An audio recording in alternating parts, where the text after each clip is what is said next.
Pendant ce temps-là, à l'Assemblée nationale, les débats entrent dans la dernière ligne droite, sauf miracle.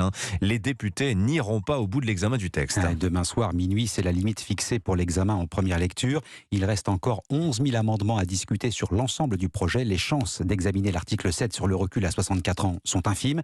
Très discret jusqu'à présent. Le Rassemblement national a pris tout le monde à revers avec le dépôt d'une motion de censure. Alexandre Chauveau, le RN part d'un principe. Personne ne veut aller jusqu'à l'article 7.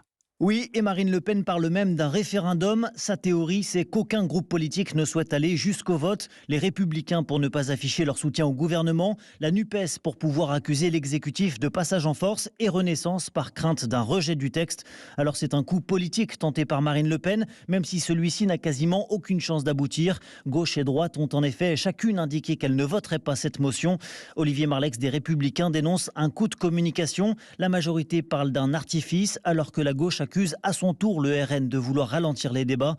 Marine Le Pen le sait, mais la présidente du groupe RN à l'Assemblée cherche à revenir au centre du jeu après avoir été particulièrement discret depuis le début de l'examen du texte, la NUPES ayant depuis 10 jours monopolisé la parole avec ses milliers d'amendements. La conférence des présidents doit maintenant se réunir dans les prochaines heures pour décider de quand cette motion sera débattue. Une chose est sûre, celle-ci ne le sera pas avant vendredi 18h, soit 48 heures après son dépôt. Alexandre Chauveau du service politique d'Europe 1.